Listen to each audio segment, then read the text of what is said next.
The Polar Express, written and illustrated by Chris van Allsburg. On Christmas Eve, many years ago, I lay quietly in bed. I did not rustle the sheets. I breathed slowly and silently. I was listening for a sound a friend had told me I'd never hear: the ringing bells of Santa's sleigh. "There is no Santa," my friend insisted, but I knew he was wrong. Late that night, I did hear a sound, though not the ringing of bells. From outside came sounds of hissing steam and squeaking metal. I looked through my window and I saw a train standing perfectly still in front of my house. It was wrapped in an apron of steam. Snowflakes fell silently around it. A conductor stood at the open door of one of the cars. He took a large pocket watch from his vest, then looked up at my window. I put on my slippers and robe, and I tiptoed downstairs and out the door. "All aboard!" the conductor cried out. I ran up to him. "Well," he said, "are you coming?" "Where?" I asked. "Why, to the North Pole, of course," was his answer.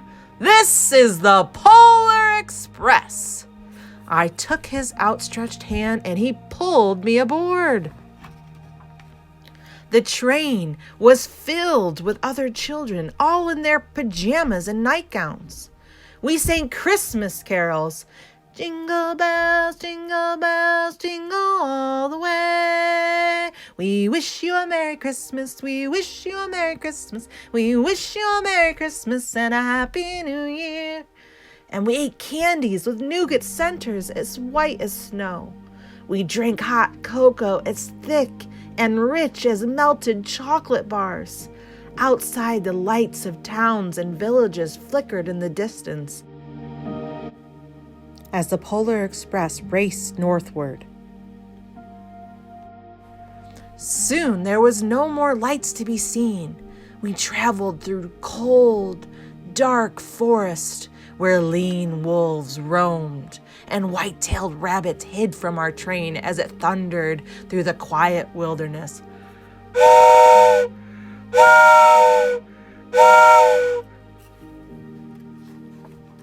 We climbed to mountains so high it seemed as if we would scrape the moon. But the Polar Express never slowed down. Faster and faster we ran along, rolling over the peaks and through the valleys like a car on a roller coaster.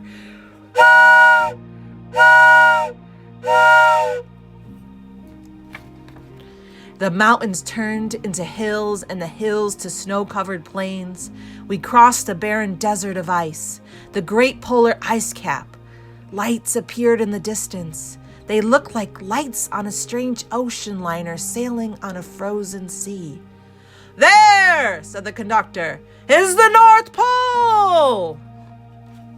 The North Pole. It was a huge city standing alone on top of the world, filled with factories where every Christmas toy was made. At first, we saw no elves. "They're gathering in the center of the city," the conductor told us. "That is where Santa will give the first gift of Christmas." "Who receives the first gift?" we all asked. The conductor answered, "He will choose one of you." "Look!" shouted the children. "The elves!" Outside, we saw hundreds of elves. As our train drew closer to the center of the North Pole, we slowed to a crawl. So crowded were the streets with Santa's helpers. When the Polar Express could go no further, we stopped and the conductor let us outside.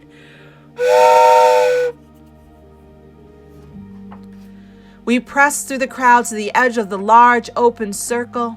In front of us stood Santa's sleigh. The reindeer were excited. They pranced and paced, ringing the silver bells that hung from their harnesses. It was such a magical sound, like nothing I'd ever heard. Across, the elves moved apart and Santa appeared. The elves cheered wildly, woo, woo, woo! And we marched over to us and he pointed to me. Let's have this fella right here. He jumped into his sled and the conductor handed me up and I sat on Santa's knee and he asked, now, what would you like for Christmas? I knew that I could have any gift I could imagine, but the thing I wanted most for Christmas was not inside Santa's giant bag. What I wanted more than anything was one silver bell from Santa's sleigh. When I asked, Santa smiled. He gave me a hug and told an elf to cut a bell from the reindeer's harness. The elf tossed it up to Santa. He stood holding the bell high above him. The first gift of Christmas! A clock struck midnight as the elves roared their approval. Woo! Santa handed the bell to me and I put it in my bathrobe pocket. The conductor helped me down from the sleigh. Santa shouted out the reindeer's names and cracked his whip. Now Dasher, now Dancer, now Prancer and Vixen, on Comet, on Cupid, on Donner and Blitzen, to the top of the turret, over the wall, now dash away, all. His team charged forward and climbed into the air. Santa circled once above us and disappeared into the cold, dark polar sky. As soon as we were back inside the Polar Express, the other children asked to see the bell. I reached into my pocket, but the only thing I felt was a hole. I had lost the silver bell from Santa Claus's sleigh. Let's hurry outside and look for it, one of the children said. But the train gave a sudden lurch and started moving. We were on our way home. It broke my heart to lose the bell. When the train reached my house, I sadly left the other children. I stood at my doorway and waved goodbye. The conductor said something from the moving train, but I couldn't quite hear him. What? I yelled out. He cupped his hands around his mouth. Merry Christmas! He shouted. The Polar Express let out a loud blast from its whistle and sped away.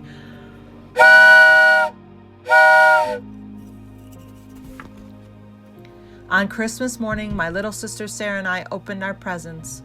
When it looked as if everything had been unwrapped, Sarah found one last small box behind the tree.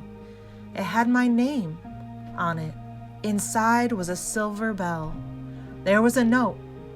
Found this on the seat of my sleigh. Fix that hole in your pocket. Signed, Mr. C. I shook the bell, and it made the most beautiful sound my sister and I had ever heard. But my mother said, "Oh, that's too bad." "Yes," said my father, "it's broken." When I had shaken the bell, my parents had not heard a sound.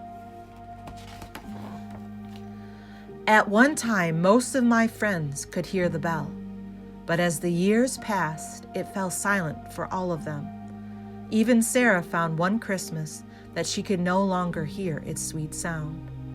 Though I've grown old, the bell still rings for me, as it does for all who truly believe.